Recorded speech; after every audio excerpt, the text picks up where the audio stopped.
On October 11th, 1973, 42-year-old Charles Hickson and 19-year-old Calvin Parker were enjoying a quiet evening fishing on the Pascagoula River in Mississippi.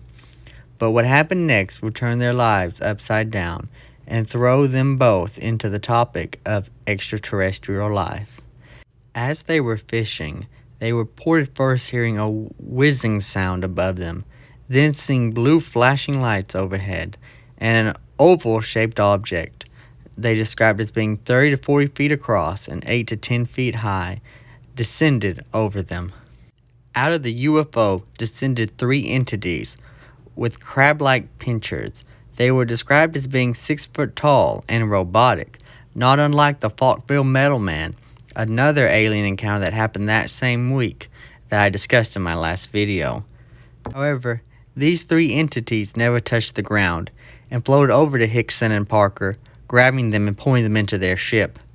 They were then the subject of physical examination, where an object that resembled a big eye around the size of a deck of cards began circling them, making a buzzing sound the whole time it floated around them. Young Calvin Parker also claimed that one of the aliens shoved their finger so far down up his nose that it went down his sinus cavities into his throat, before the alien telepathically told him, "Do not be afraid." Then Calvin Parker passed out. They do not know how long they were on the UFO for, but they were dropped off at their fishing spot where they were abducted at. As unbelievable as this experience may sound, Hickson's and Parker's actions afterwards lead some credence to their encounter. Hickson and Parker went to the police to tell them about what had happened. The police, rightly skeptical, left them alone in a room they had bugged with a hidden tape recorder, hoping to catch them in the lie. Instead, what they heard were two men that continued to talk about their abduction and how scared they were. Hickson, who wasn't a drinker, said he'd have to go get drunk to be able to sleep that night. Parker talked about needing a nerve pill. He was so scared. Parker then asked Hickson about the three men that grabbed them. Hickson said he saw them, but they weren't men, more like three things. Both men had marks on their arms where the three entities had grabbed them.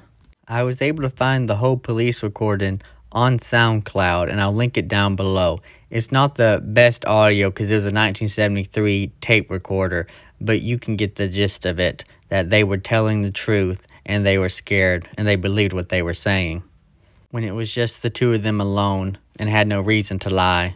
A media frenzy took place where skeptics and believers alike poured into town. Both Hickson and Parker told their stories, never changed them for the decades to come, both even passing lie detector tests. Charles Hickson published a book called UFO Contact of Pascagoula and went to his grave in 2011 sticking to his story. Calvin Parker is still alive, and in 1993 started a company called UFO Investigations to produce television stories about UFOs. Today, the location of their abduction is now a historical landmark of the best documented alien encounter.